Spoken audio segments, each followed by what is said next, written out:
Mga idol, tutorial ko po sa inyo mga idol kung paano gumawa ng laya. Panoorin nyo ng mabuti mga idol, baka kayo na ang susunod na marunong gumawa ng laya. Ito lang yung gagawin nyo mga idol oh. Yung ginawa ko dito mga idol, natahi ko na to. Lagyan po natin ito ng mata. Dito mga idol oh, lagay mo po dito. Ilak po natin yan sa kilid para mas matibay. Tapos ganito. Tapos dito sa gitna. Tahian po natin. Yan.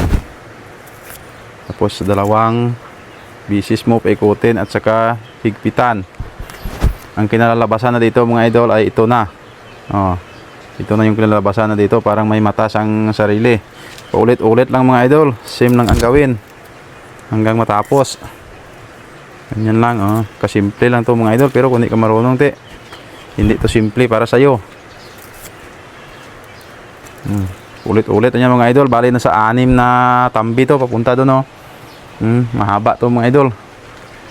At saka may pisnit pa kaming ginagawa dito, panglagay ko to sa pantat ko at sa tilapia, pero pinatira ko na to sa pamangkin ko at saka sa kumpare ko. Marunong naman ako gumawa nito, kaso nagatambak-tambak na ang aton nga trabaho.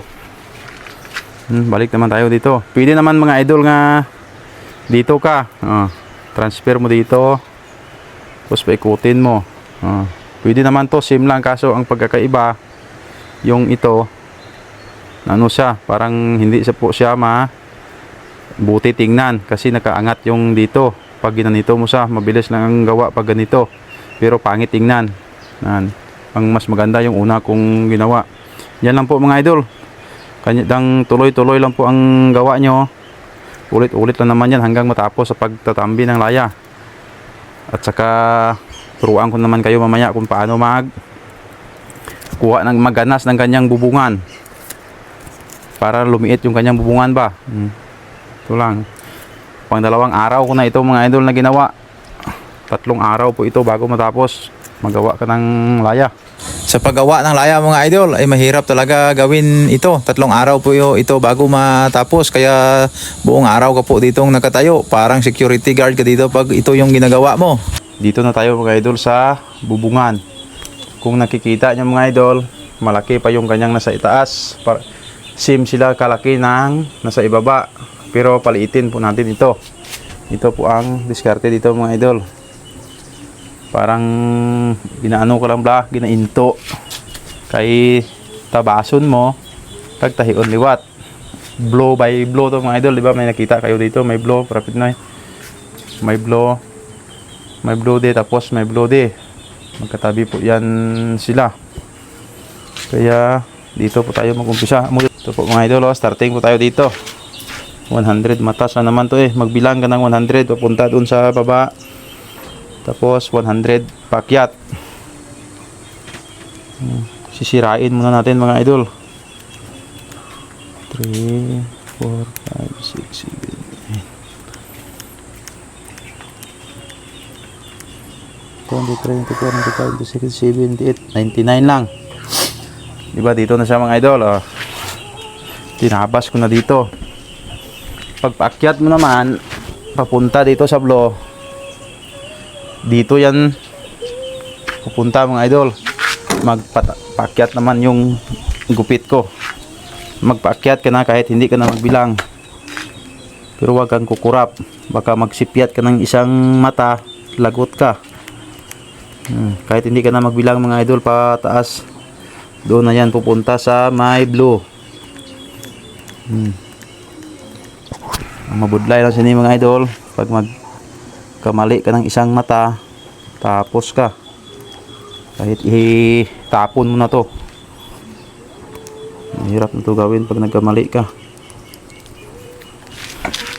Kaya gusto nyo dyan, matutong gumawa ng laya, panoorin nyo to kahit lawig-lawig video. Same lang dapo ng mga idol, pag nagawa nyo to, pariho lang ng gapo imuon nyo sa kanyang bubungan po tawag dito sa ginagawa ko na ito. Di ba dito sa pupunta mga idol yan. Tingnan nyo mga idol dito yung lapos niya, blow by blow. Kaya ito yung nakuha natin sa kanyang ibabaw. Ito yung nakuha natin. Wala na to mga idol, use na to. Tapos pag natapos mo na itong tinabas, ito lang mga idol, tahi ka na naman. Kipuon mo naman. Tapos tahion papunta dito. Yan lang. Pakita ko mamaya kung paano ko to tahiin, pero ubusin ko muna to mga idol. Same lang gapon niya, himuon mo.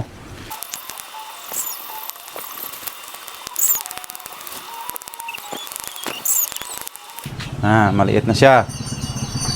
Tahion ko na lang ni mga idol. Pakita ko sa inyo kung paano magtahi kabubungan. At dito naman tayo mga idol sa pagtahi ng ating bubungan. Yung kinatay ko ng gunting kanina. Ito mga idol. Same lang naman mga idol ang paggawa. Diba nakatali na dito.